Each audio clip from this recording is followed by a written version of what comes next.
Hello, friends. We are live at an unexpected hour, but for a much anticipated episode of Black Metal and Brews. As always, I'm going to ask that you give me about 20 seconds while I spread the link around on my channels. Uh, should be very fun. So I've got the link now. I'm going to post it to Facebook. Yay!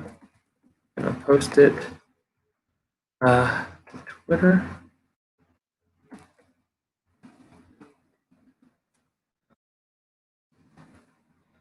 And we will be joined shortly by our dear friend Andy Curtis Brignall, member of experimental black metal act Caïna.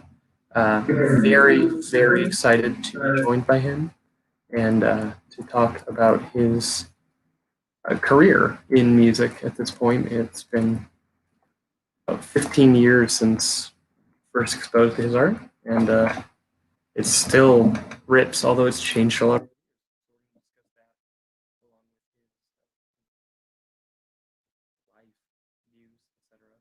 one does. This was a bit of a last minute setup because I got my time zones wrong, and Andy is on British summertime rather than Greenwich Mean Time. So I was taking a nap 20 minutes ago when we had thought we were going to begin. So, uh, you know, we make do. Since it is summer, rainy and nasty as it is here in Brooklyn, with Tropical Storm Faye entering things, we're going to have a Brooklyn summer ale and pretend that we're in better times. Hope that you're all doing well, dear viewers. Once Andy's in, we'll bring him in pretty quickly. So,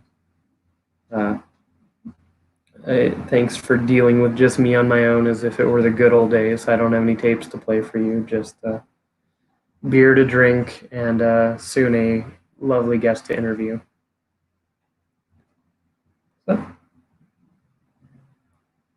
So, delicious.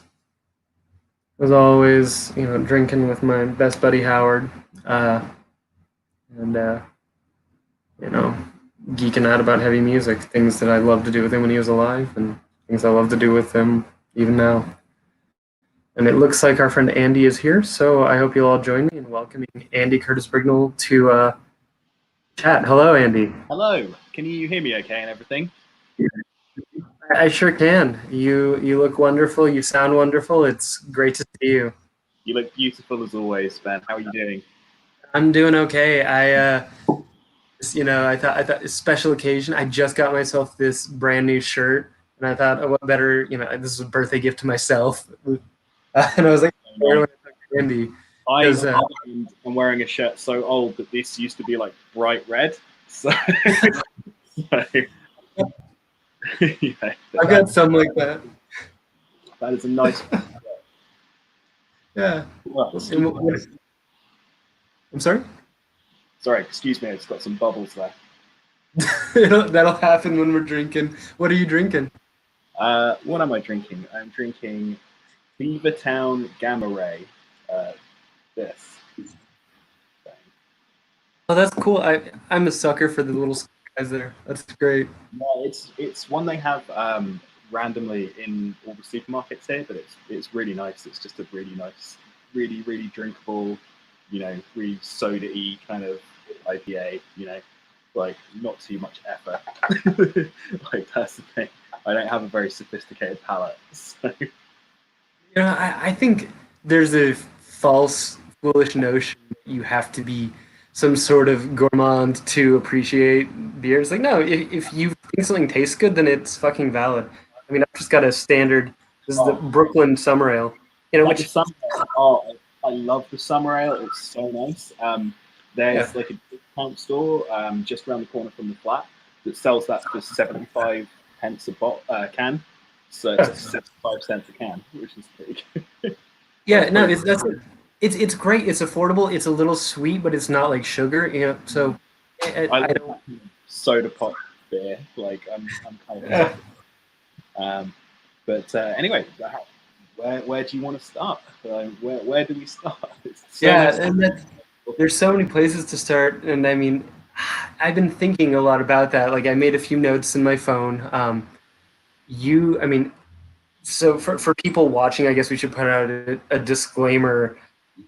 A lot of the people I talk to are people that I know. You and I are good friends, so this is not a journalistic thing. I'm not getting paid to do this, and consequently, I don't want to explore the typical like press cycle type of bullshit questions because I think the get asked a lot and we have canned responses to that. I'd rather, just see where it goes with you.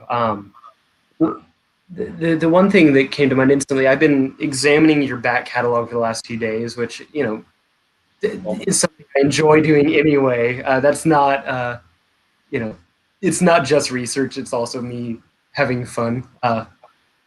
And something that I thought of that I believe I've seen you say before, and it's not where you are musically today and haven't been for a while, but I feel that a lot of your earlier music was almost a precursor to the burgeoning black gaze trend. Yet you kind of took a sharp left turn instead of joining with it once it got popular. And I was wondering how you feel about your own material, that sort, and about just the that you're not viewed as a progenitor of it, even though I feel that as much as I'll say or anybody else, you're very much in there with that. Yeah, I mean, we put out our first kind of stuff at the same kind of time. I think I put out the first kind of thing that I was really happy with, which was the second demo, the Cold Taste of Perdition, I think it was called, the second one that I did on tape. And I was pretty happy with that. That came out around the same kind of time as I think the demo that immediately preceded The Secret.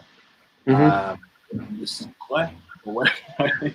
Yeah. Was it the one Tristesse something or whatever? Tristesse Hivernale or Yeah, something. I don't speak French, but it sounds better when you do it The anyway. one that isn't the one with the naughty name. Yeah. That we can't. That I don't know. Can you say Aryan supremacy? Oh wait, or was that Pest Noir? I can't. That was a Pest Noir demo, which dude was involved in. So thankfully, he's and if it's not a shameful thing to mention that here. We understand that there are degrees and lines, and I mean, I had members of a leftist black metal band talking about meeting up at a Death in June show on my channel here. So it's just like, Speaking of people who get cancelled for liking Death in June, I mean, you're talking to the right guy. I know. That happened a few years ago. I mean, yeah, that was fun. But to your question, so we were, yeah, I would say that it's, I play up the kind of I invented black gaze thing as a shit post. Like, I want to make that clear. I'm not genuinely taking credit in a prideful sense or anything. There were a few bands that had the same kind of idea around the same kind of time. I think there was something in the air. I think maybe everyone had watched the Virgin Suicides. There was kind of something around. Everyone was getting into French stuff, and everyone turned on their chorus pedals. At kind of the same kind of time. But I was one of the first people to do that. But really, for me, there was two things. There was definitely a conscious decision not to continue to be a black gaze band, especially after Temper Anthony in 2008. Yeah. There was there really was a decision where I was like, I could probably make the same record again. Yeah. Then I would have to do it again, and then I would have to do it again. Like that, that's why there was like a kind of a big gap between Temporary Antennae and Hands of Fire, with kind of some EPs in the middle, because I didn't know what I wanted to do, but I didn't want to make another Black Gaze record because, there was a lot of stuff, a real glut of stuff coming out around that same kind of time. And whilst I don't begrudge people, hearing something they like and taking the torch and running with it, I have no interest in being in any race whatsoever, or any kind of club, or fuck your club. I don't want to be in a paradigm with people. My interests immediately kind of switch off really as soon as I'm in kind of you know, I don't know. As soon as you can sort of say, well, fans of, and my name is in there alongside a bunch of other stuff, I get uncomfortable with that. I don't like being pinned down. Um, Yeah. in hindsight, I kind of wish that I had done that and made some more money, because I think Temporary Antenna was the last record that made me money. I don't know. Really? Well, I'm not sure. Stetter Unseen Snares was okay, actually, but you know, I think financially, in terms of there's another universe where I did something different and I possibly, you know, made something more successful.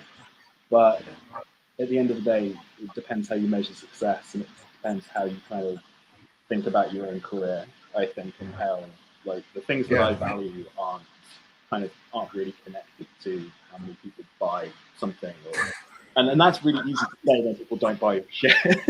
You know, Yeah. I acknowledge that.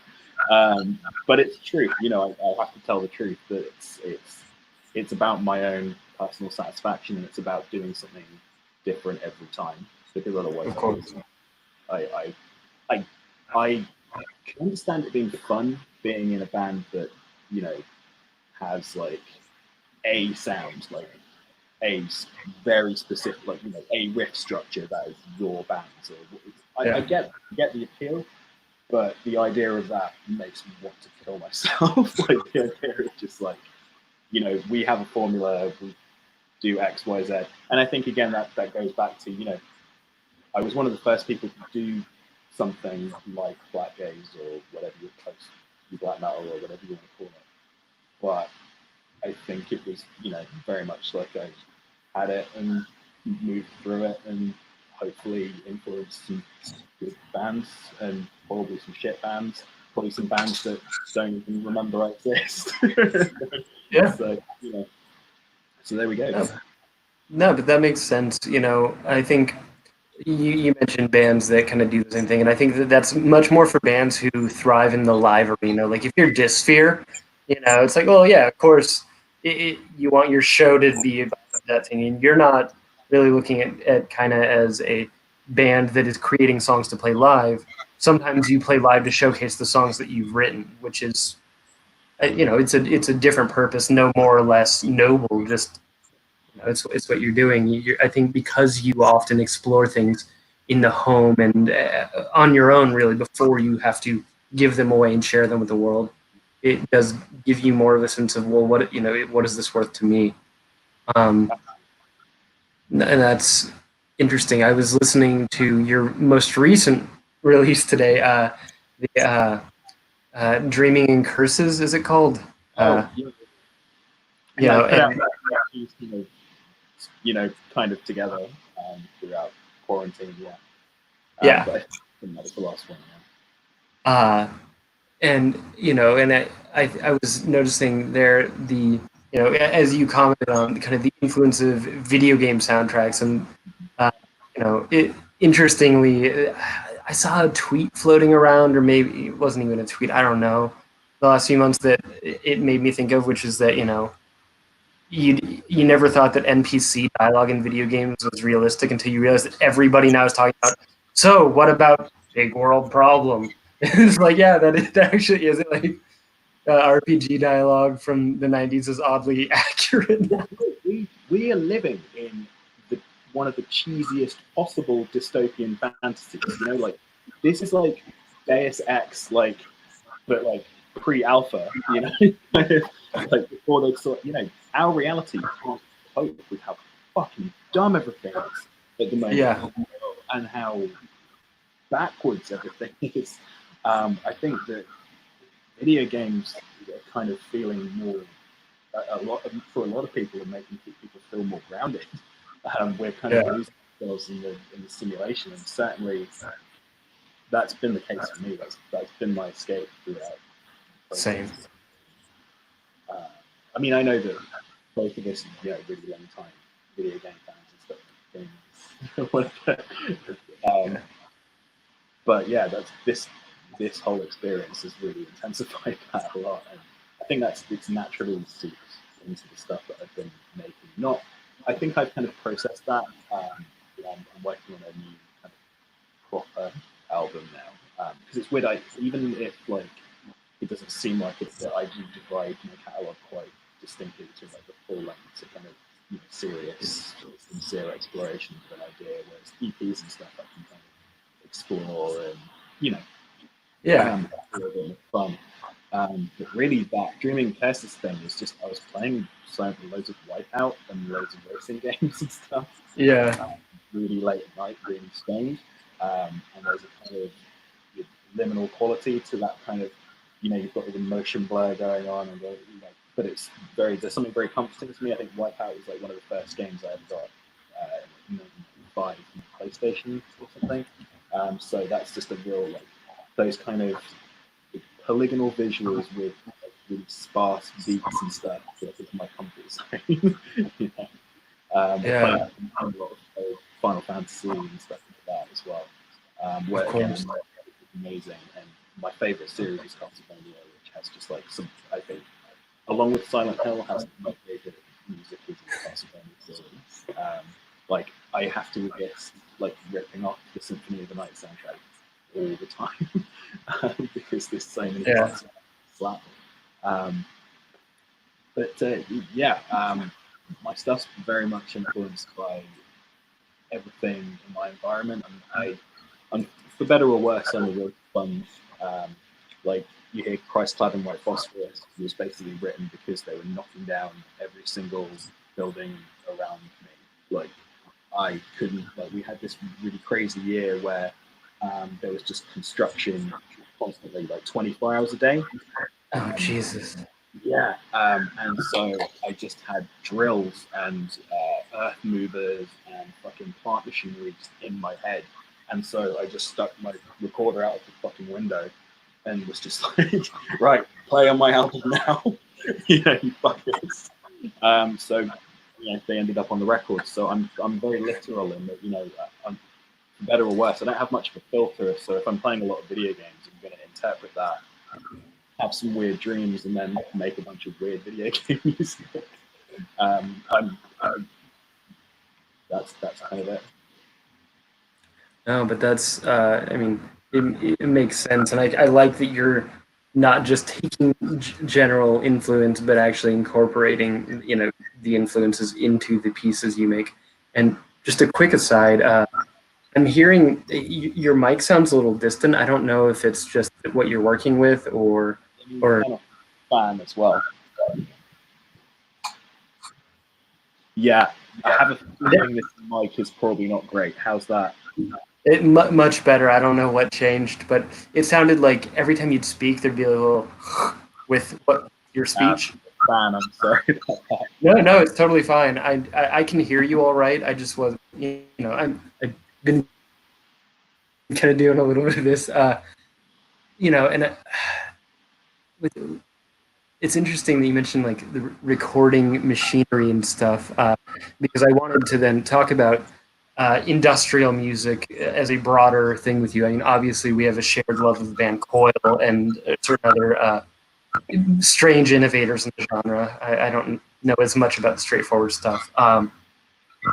But that kind of seems to be the direction you've gone as of late, but not exclusively, but both as Caïna and with some of your ritual object endeavors as well. I wanted to just discuss the importance of industrial music on your creation. Yeah, I mean, tremendous importance. I think like I have a real love for, like you say, the kind of foundational, more authentic kind of stuff. But also, I think growing up, becoming a teenager in the early 2000s, there's that kind of, I don't know what you would call it in the States. We called like, you would say like a street. Sorry, Say there's what? some noise. There was some noise there. I'm not sure what happened. It's probably street noise here. It's Brooklyn. I know it's cool. But yeah, we would call it like you'd be called a grebo or a mocha or something in England at this time in the early 2000s, and it was that kind of crossover period like, where you get that kind of really glossy, hyper commercial kind of industrial metal stuff. Yeah. I have that's my real guilty pleasure music, and I know I post about the Spawn soundtrack all the time. I recently got that for my birthday, which I'm fucking so stoked about. Yeah. Yeah. How you enjoying that? Super. Surprisingly, for something that was produced probably, it's 3 10-inch records, which is really fucking awesome. Yeah. It actually sounds really good. And I don't know if I'm 100% right, but I think it's the only way to get Long Hard Road Out of Hell by Marilyn Manson on vinyl, because it wasn't on a studio album. So I might be wrong, but I think it might be one of the only ways to get that. So that was cool. But yeah, I mean, industrial, I think for me, when I was when I left home, I moved into another really industrial city, and basically started hanging around with people who went to disgusting clubs from like Blade, but like the terrible English version of that. Like everyone's in trench coats and like the lighting is cool, but everyone's like miserably ugly and it smells like shit. That works. Yeah, exactly. And so the kind of, I guess, like at the same time, that was when I was also kind of, I started my own black metal band at the time. Obviously, I was playing in other bands and stuff. So I kind of had these like, multiple influences where I was going out to like dance to like, the Blade soundtrack or whatever at night. And then kind of, during the day, writing a lot of black metal, listening to a lot of black metal, and then discovering industrial black metal, which I didn't find for quite a while. I didn't know, I found, I think, Aberim when with No Human Intervention came out. Wow. The Mysticum and things like that. And that blew my fucking mind. So, from there, I've been very much influenced by sort of those kind of like industrial black metal bands as well. But industrial is one of those things that, like black metal, is I think very much a feeling and an aesthetic rather than anything just on it. Honestly, like you have the tropes, but I think like anything that's like any kind of extreme music that's created in a really heavily urban environment kind of has that industrial feel for me. And I live in a really, really intensely urban environment. And you can hear in my music, I think, so 2008, 2009 is when I moved, I was kind of back in the countryside, made temporary antennae, 2008, everything was really pretty and stuff. And then fucking 2009, I moved back to the city, everything's just that EP with like the first bits of harsh noise on it and stuff that I do. Yeah. Again, I'm a product of my environment, man. Like all delinquents. Like, I blame society for all my music. Yeah. And that's it. I think again, industrial, just like hip hop. It's I don't mean in any kind of segregational way, but it's like white hip hop, isn't it? Industrial was very much a reaction to both music concrete and techno and stuff, which is obviously so I think that like again, it shares that super heavy urban influence that just has seeped into my brain from living in a succession of horrible, rainy, roadwork-filled English cities for years. Especially from being a transplant from the countryside to the city as well, and kind of having that loss of nature, that kind of lack of connection to the natural world that I used to have, which I found profoundly depressing when I, was younger. Yeah. But now embraced because I'm in my box, safe with my mask and my hand sanitizer, and I don't need to go outside anymore. So it's okay. Yeah. Anyway, I thought I'd that, but I think that was a question about. No. There's no wrong way to answer. I'm here to set you on a path and let you answer as you see fit. You're going to say more interesting things than I could ever give you a question. Excuse me. I wanted to talk about, since we're talking in that direction, I was listening through because I worked through a lot of the Caïna stuff, and I went to your ritual object music, which is, for those who are watching and don't know, it's more ambient industrial noise in varying shades. And I'm going to the other tab now because I can't fucking pronounce it. A Mudadori. Uh, Now it's an album about kind of a sleep paralysis cryptid, it seems almost, myth slash perhaps a real thing. I wanted to ask about multiple things, but dreams, like the power of like dreams, like subconscious, not conscious, and also just cryptids in general, because I think both of those are fascinating, and I know that you're somebody with a lot of interesting thoughts on those. Yeah, I mean, I cannot lie. The paranormal, the high strangeness, in general is really huge, has been for much of my life. But the greatest things I ever did was a lot less, and try and have my own experience and stuff. Um, but really, I think that what's interesting about kind of my kind of paranormal. I don't mean what's interesting about my paranormal experiences, but I kind of am still, despite being an experiencer of various different things, and reading about this shit every day my whole life. I'm very much a skeptic in terms of, um, you know, I don't know necessarily if there's any material reality to anything, but I don't think it's necessarily important. I'm very much of the Jacques Vallée school of, if you experience it, it has happened to you.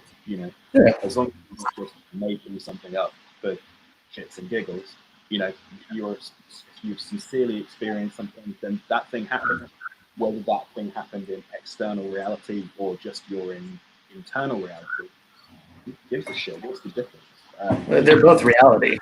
Yeah, I mean, all our brains are doing is being told what to think by these tiny orbs here that receive light, and it's all interpretation on interpretation on interpretation anyway. So the thing is, I take it very seriously, but on the other hand, I don't mind being flippant about my own very sincere experiences. Yeah. Now, you were asking about dreams. Now, dreams are really crucial to my kind of process. Like a lot of my favorite tracks have come wholesale in dreams, like completely, start to finish. I wake up. Yeah. Yeah, I remember you said, I know Christ Clad in White Phosphorus was the first time that I knew of that with you. You mentioned that when I spoke with you about that record, that song just came on Christmas Eve, I recall. Yeah. Well, so I woke up Christmas Day. Yeah. Yeah. I mean, the symbolism is almost too on the nose. That's the thing. I'm not a subtle person. The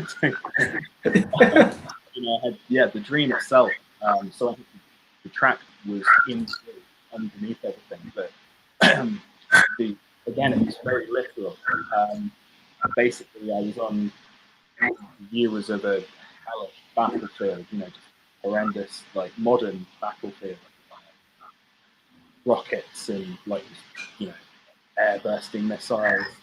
But Yeah. But basically, the Statue of Christ over Rio de Janeiro. Yeah, of course, the big guy.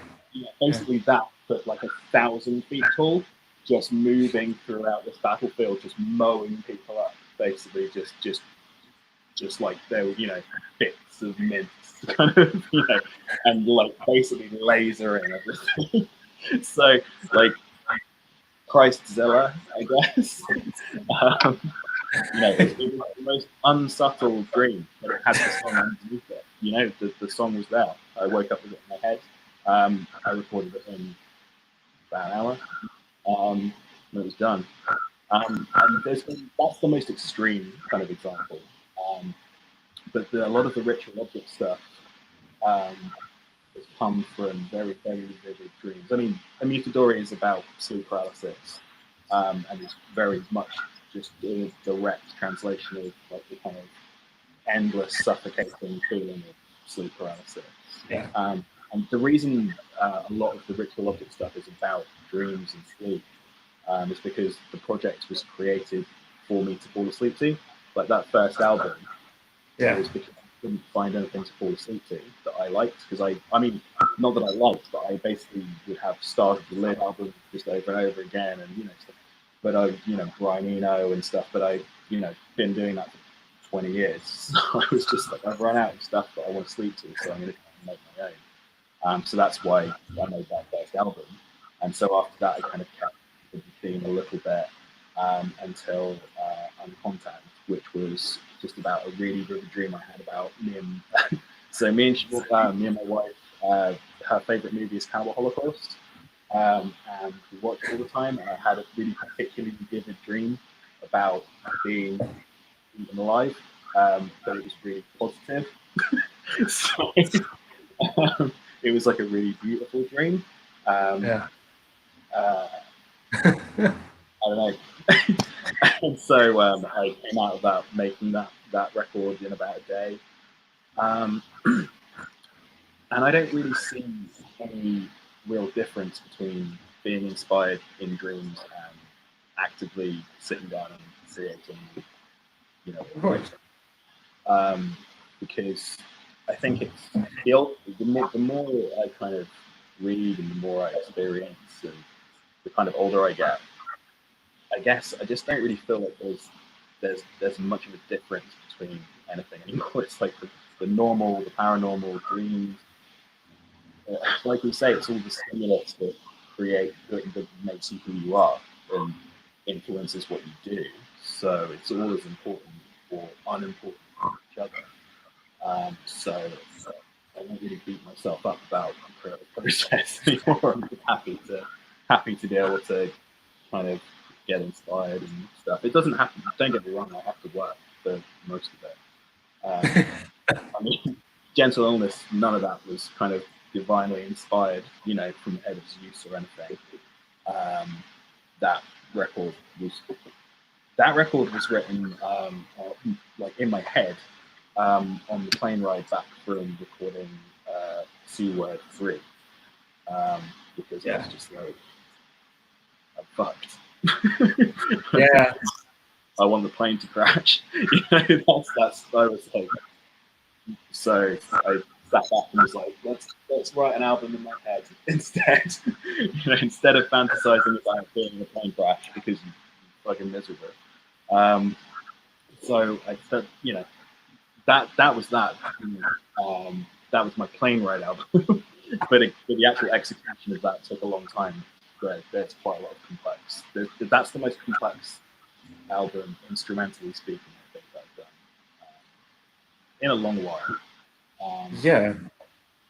But so there's something going on in my apartment building. I'm not sure if there's some kind of insurrection or something.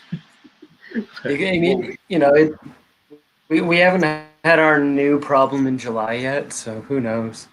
But you mentioned Gentle Illness, and I did want to ask about it because I think it's one of your most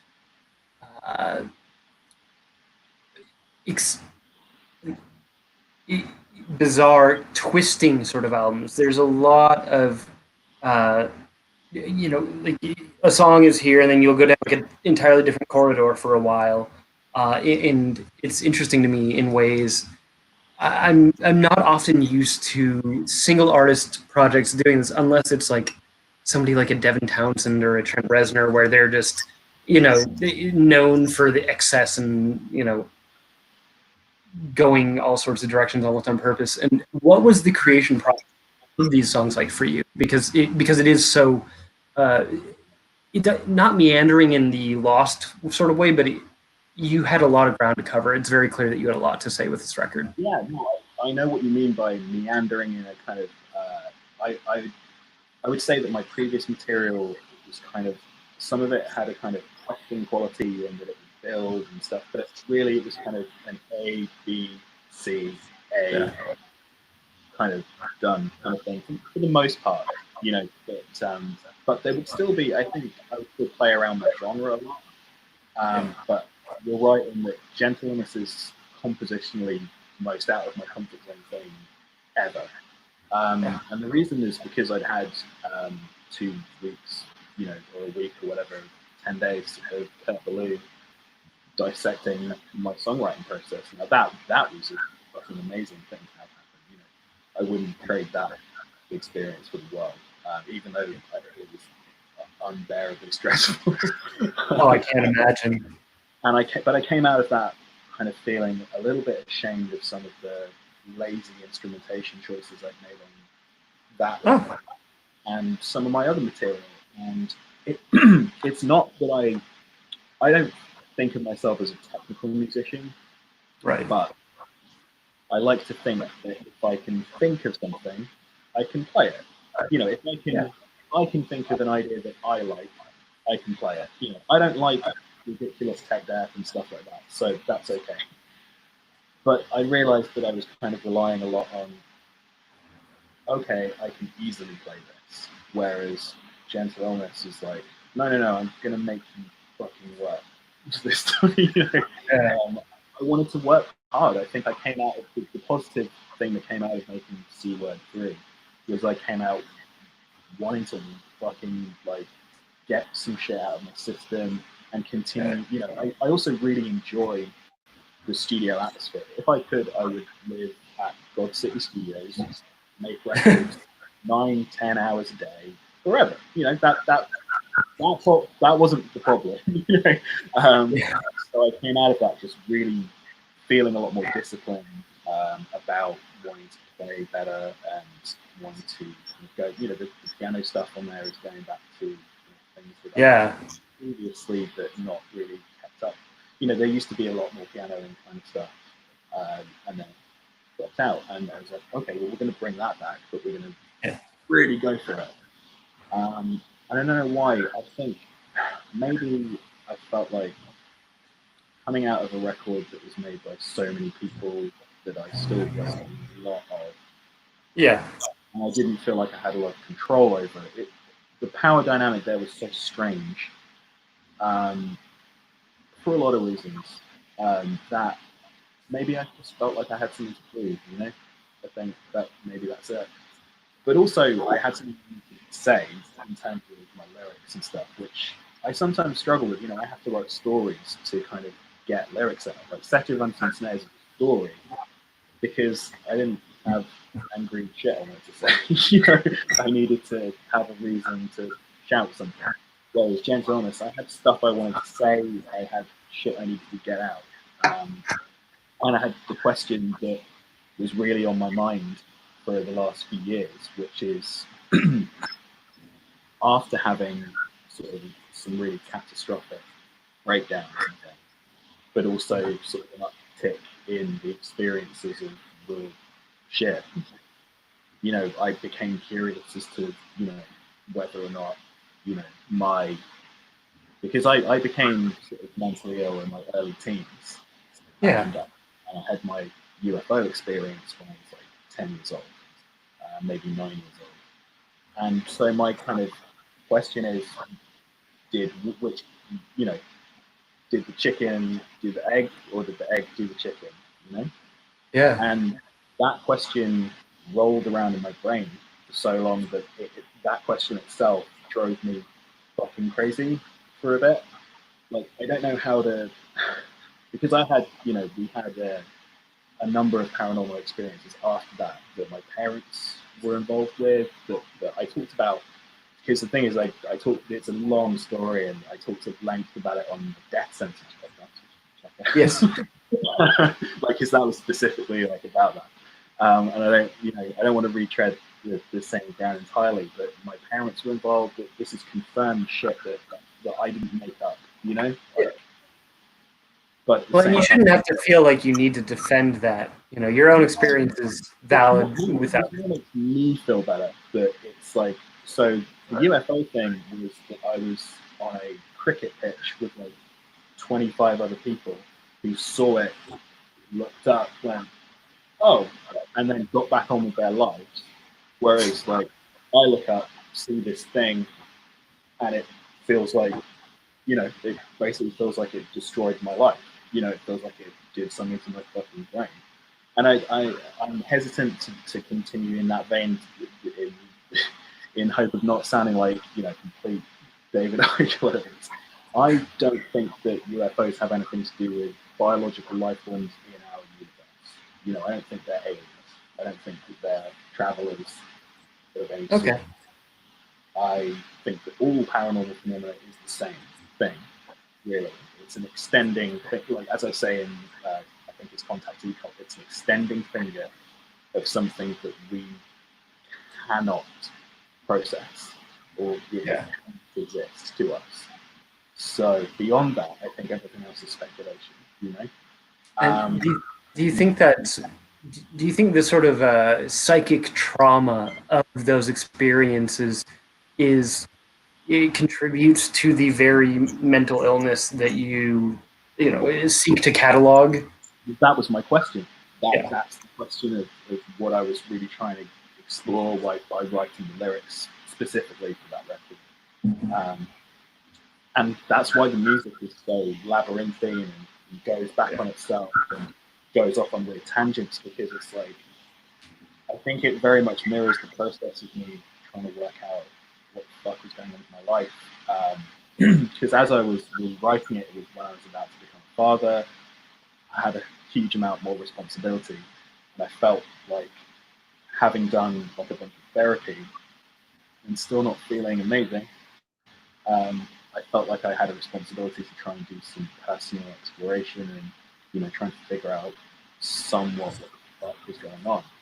But really, what I came out of it with was an album that I was really proud of, and that I feel exercised emotionally a lot of the things that I needed it to. And as part of that, I did like a huge amount of reading and everything that made me realize that the question wasn't really important. Like we were saying at the beginning of the conversation, that it's all a continuum of the same thing. If you see it as like, I think the way that I've had to process it is telling myself, or my younger self, I guess, that this isn't traumatic, or that you processed it not wrong, but you don't need to process it like that. That happened to you by accident. Whatever you saw wasn't intended to do that to you. Whatever happened and whatever tangents your life took, I guess. I think that I guess that the process of making that record brought me a lot of peace, I think, and I finished it, I think, like maybe 8 days after my daughter was born. So I was still working on it really heavily because I had a deadline for production, mastering and stuff. And so even through kind of the stress of having a newborn, I needed to finish that. That's how important that record is. And that's why I guess like it's the one I don't have on my Bandcamp. That's it's my favorite one, the one everyone likes. It's not on my Bandcamp, but I don't really care because I'm really glad that it exists and I'm happy with it, which I don't say about a lot of stuff. Yeah. Well, and you worked with a label that you're not at odds with on it, so it's not. I think you're not having to worry about that at least. And you mentioned the birth of your daughter, who I've been curious. And this is a shorter question, I guess.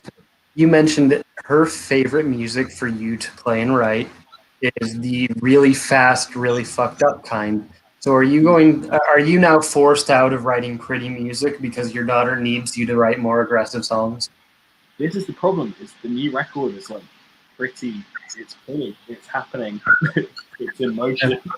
Yeah. But my wife has got her into harsh noise. Yeah. Your wife is very into harsh noise. and like really, really hard industrial.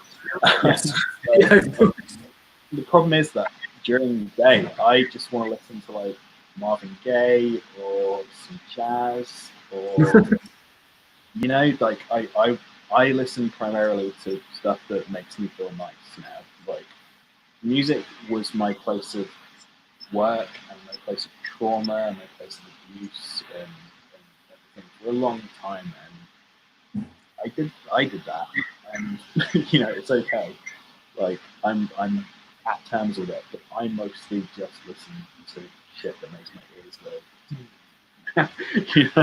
Whereas my Yeah. wife, like, I'm sure it makes her ears do that, but she just needs the harshest possible shit. Like, I will come in. She works in an office, You need that. Yeah, exactly. And she's middle management now, so I it's know. gonna get worse and worse. But yeah, I'll come in and she'll be feeding the kid to a vomit tape or something. Yeah. Oh dear. Um, but yeah, I mean, I highly recommend, even if you feel like you are two broken and debilitated person children, maybe you're not, because they're pretty cool. And even if he doesn't like what I'm making at the moment, like, I don't know, I'll make it fast enough that she'll shake her ass to it. So, you know, That's that's all I good. need. Yeah, exactly.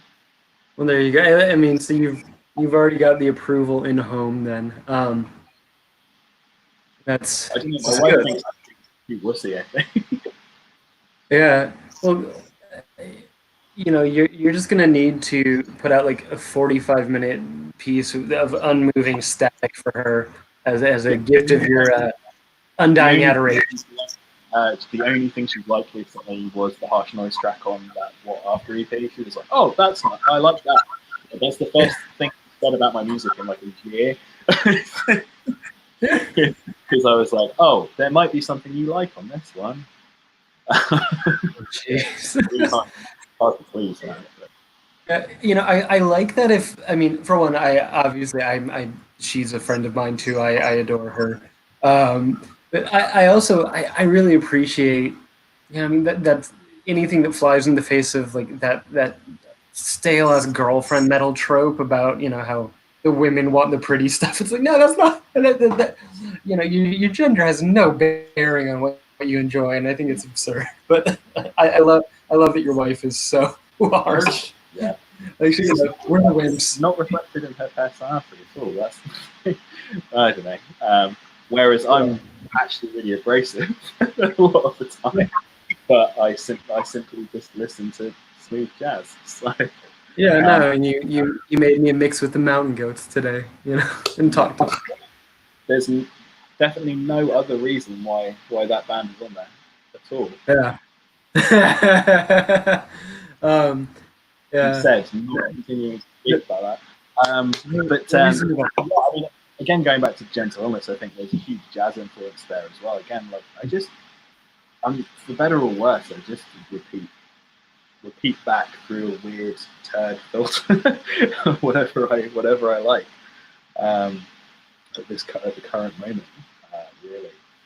Although I think with this new one, I'm making a conscious decision to return to some of the ideas that I feel, because it's weird. Okay, so I think of Temporary Antennae and Mourner and stuff as black gazy-ish. Yeah. There's only a couple of tracks on there that actually are like Right. all over the map. And I was listening to, when I put it on Bandcamp, I made the decision to say fuck it and put the ones up on Bandcamp a few months ago, and I had to listen to them to get them up. And I was like, fuck, there's some ideas that I didn't fully explore there. So I'm pretty much for the first time ever, deciding to go back and like basically I heard a couple. Okay, so I heard a couple of records that were kind of praised that I didn't like, and I listened again to the last good Black Gauge record and just thought, which is Lamp Ross's Melting Sun. and, Yeah. and I just thought I might have another crack at it. You know, that was really the decision. No, for one, you're a different person now than you were a decade ago. I mean, we all are. But, you and I are pretty much the same age. I think you're a year older than me. And I think a lot of that phenomenon, a lot of people assign to shoegaze, but what I hear and what you slightly confirmed, perhaps unwittingly in the playlist you made, I think that rather than just black gaze, I think a lot of it was people that liked lo-fi black metal, but also grew up listening to the Smashing Pumpkins. You And know? emo, and first fucking that Midwestern second wave emo and Yeah. American indie. Yeah, Yeah, absolutely. no, because it was mostly people born between like 1985 and 88 making that stuff. And Yeah, then the Death Heaven guys are a couple years younger than us, but still, it's a very like a 5 year span of people. yeah. I used to say this because people used to say that my stuff was like post rock influenced black metal. I'm like, no, there's no fucking post rock in there. Yeah. There's like shitloads of Midwestern indie and Midwestern emo from like Yeah. 1999. Like I wanted to be basically. I spent like half my life wanting to be either in the Smashing Pumpkins or on Deep Elm Records. So I Yeah. thought I'd do it myself. I mean, because I have an older brother who was Ooh. in bands at that time. He's like 6 years older than me. He plays And he's bass. played on some of your music, yeah? Yeah, he's a phenomenal bass player. He's also a deputy head of the school, so he doesn't get a lot of time to do it. But he's a phenomenal fucking bass player. And I'd love to have him on another record. We just don't get, unfortunately, live like hundreds of miles apart. But yeah, he played on that stuff, and he was in bands kind of as a teenager when I was a lot younger, and that was the stuff that he was playing and he listened to. And my brother is like my biggest musical influence. He got me into everything that I like, and so I decided to mesh everything he ever showed me together. Like he was like the first person to play me Slayer, and the first person to play me the Red House Painters. So naturally, I end up with a band that is like Slayer fast with like Red House Painters. This weird melding of it all. Yeah, it's all his fault. I think anybody that makes music just because they love music rather than because they're trying to be part of a certain culture is going to inevitably be that way. And that's very clear. It also is funny because every now and again, maybe, I ignore the Facebook's people you may know feature, but it clearly suggests your brother to me every 6 months or so. And I think there is absolutely no reason why he would have any interest in knowing me. And to be fair, no offense to him, vice versa. I'm not going to bother your brother. It's like people who try and follow my private Instagram, like after getting on my Twitter. And I'm like, you don't want to do that. It's just pictures of my kid and like pictures of his fucking dumb face. Like, you don't want to do that. But hopefully he'll be on something again one day. He still has a bass, and he just turned 40 the other day, so maybe he'll have a midlife crisis and want to. Congrats to him. Yeah, absolutely. When I was young, I didn't think I'd live to see 25, and here I am, well past that. Grateful. We both made it. I know I think we had this conversation once before in person. Yeah. But neither of us were supposed to live. Like, no, I mean, I'm still miserable. It's not like life is a stroll in the park, but I'm glad I'm hanging in there. Especially with the perspective I've got on it. Realizing that of course I'll be miserable again, but I'll also be better again, and miserable again, and better again. All it is I think all happiness is if you'd rather be where you are right now than where you were 5 years ago. Oh my god, yeah. Fucking made it. Yeah. Like if you continuously can say that, fuck it. No matter like everything is peaks and troughs, and I will always be. I think another thing that really helped me in the last few years is realizing that I'll always be mentally ill. You know, Yeah. I actually don't medicate at the moment. I made the decision a year or so ago now, Yeah. because of side effects, to just stop my medication. So I'm dealing with my issues kind of, quite viscerally a lot of the Yeah. time. But at the same time, like I said, would I rather be here right now than where I was 5, 10 years back? Yeah. Like I may have had youth on my side, or I may not be like able to go see Blasphemy in Europe or whatever anymore, like I used to go to. But there's a trade off. Yeah. No, and I think things. Not everything gets simpler as time goes on, but I think it does in a way. You get a better frame of reference for handling things as they come to you, even To things get simpler, or the way that you process things. yeah.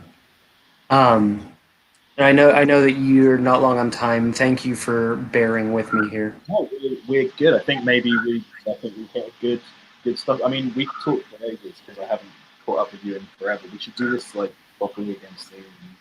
Maybe Yeah, not. no, well, when you're closer to your record coming out, for sure. I had a couple more questions for you if you've got time for a couple quick ones. Um, so I wanted to ask you about the impact. We talked about video games, but of film and both. You know, I know that I believe you made a ritual object release around Godzilla, if I'm not mistaken, and then and then other films like Aliens and things like that. So not just as thematic, but also as cinematic pieces that influence you musically. I'd love to hear your thoughts on soundtracks. Yeah, I have a lot of my Aliens shit. Um, yeah, I mean, as you know, I mean, I went to school for film, and got halfway through a PhD before running out of money. It wasn't to be a filmmaker, but I'm not a frustrated director. I wanted to be a film theorist and writer originally, but honestly, I spent most of my time at university doing kind of. Maybe I didn't want it that bad, but it's a huge influence. I mean, I think I describe the band really as like cinematic noise. Like it's purely because you can't sort of say it's soundtrack music without it having a certain set of connotation. Yeah. But But didn't you have a song called Soundtracks on your first demo? yeah, Yeah. yeah, that's I just remembered that. I never put that together either. But, that's crazy. And I also had like another side project that I'm kind of resurrecting again, which was again fake soundtrack music.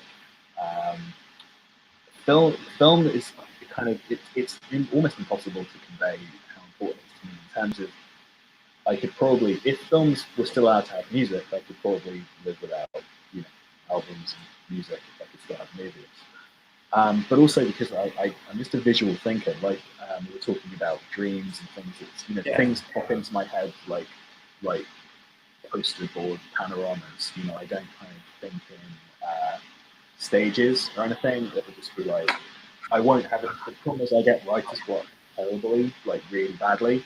But I will just have an image just go. And there we go. And that's like 2 or 3 songs. So.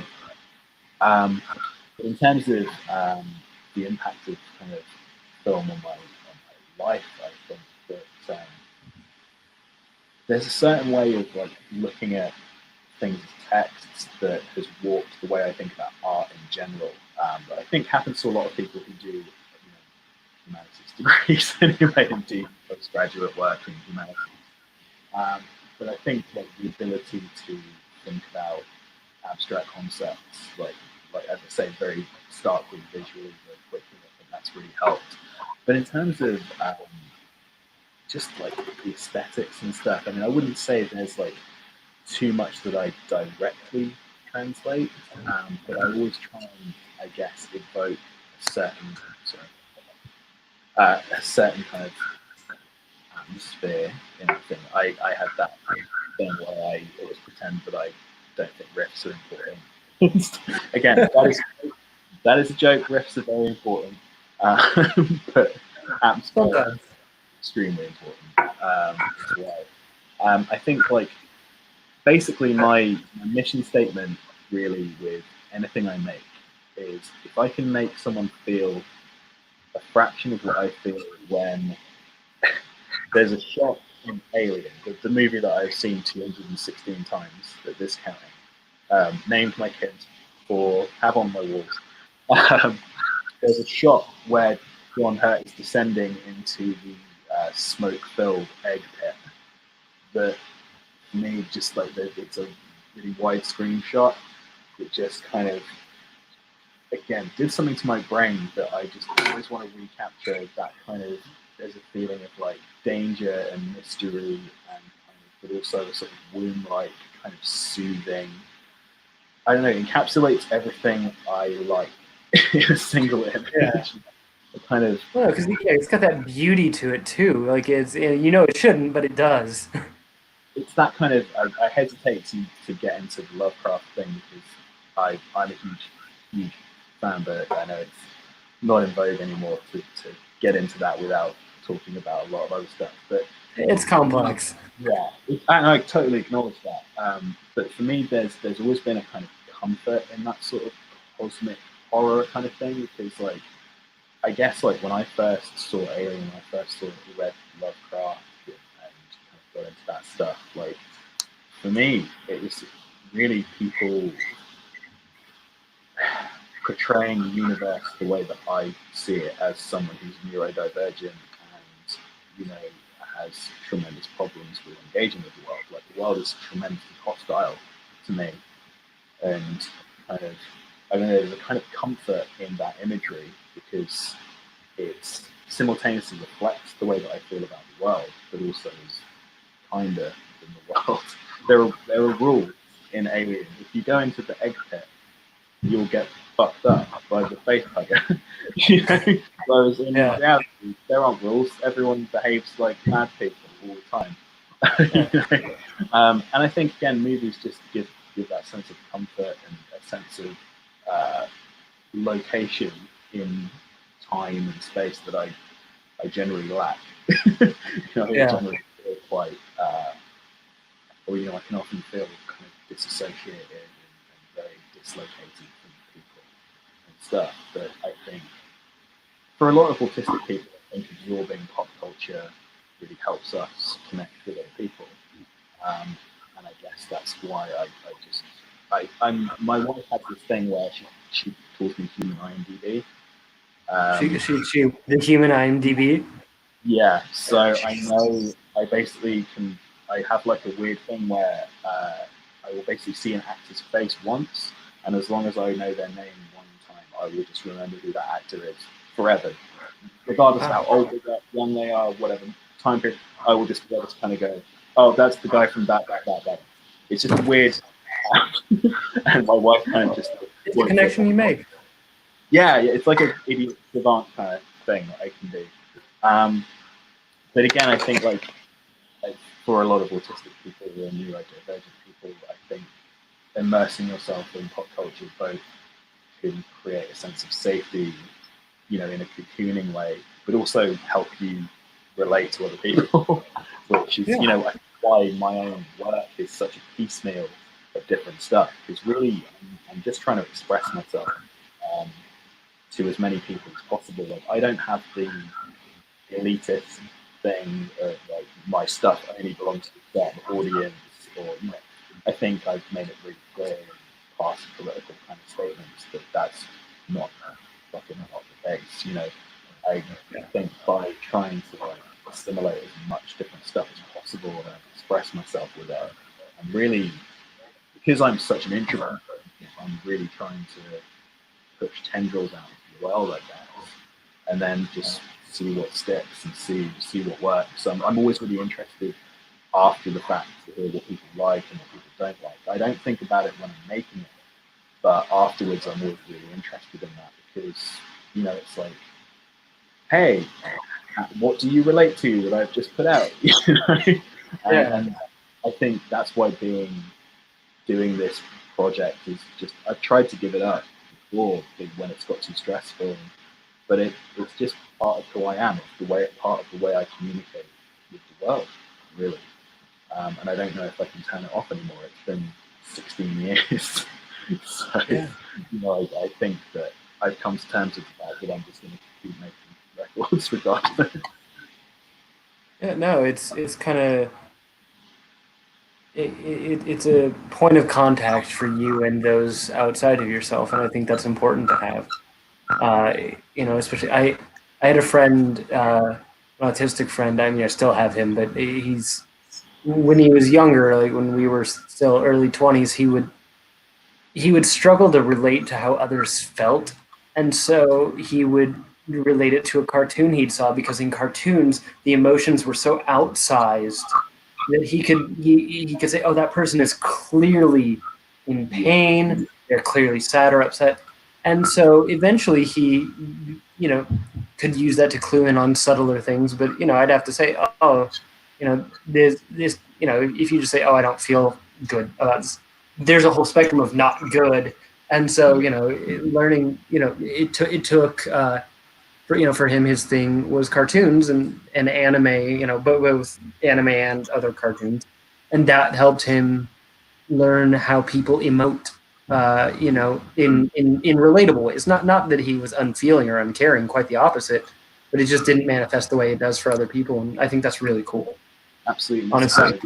Yeah, the same with me. Right, my toddler is screaming, and I've just heard my phone go off. So I think I need to go. Okay.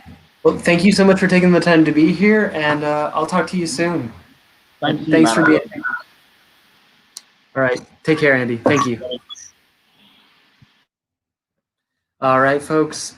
Thanks for being here. I hope that you enjoyed our impromptu, time-swapped talk with Andy Curtis Brignall, Caïna. He's working on a new record. As he said, he dropped some hints as to the content and direction it's taking. I'm very excited to hear it myself. He's spoken with me a bit about it, but I haven't heard anything that's coming from it, so I'm very excited to see what it'll be. If you are in my time zone or an American in general, you'll be able to join me later tonight at 8 p.m. Eastern, 5 p.m. Pacific. I will be joined by the post-punk band Boot Blacks, one word, but I'm tripping on my own speech. So if you're into post-punk, dark wave, and stuff of that nature and want to have a good time with us, you can join me for that later tonight. Thanks for being here. Please, in the description below, there's information about both Andy and myself and what we do. So check those links out if you feel so inclined. And thanks for taking the time to join us. I'm Ben. You're you. This is Black Metal and Brews, and I will see you later. Cheers.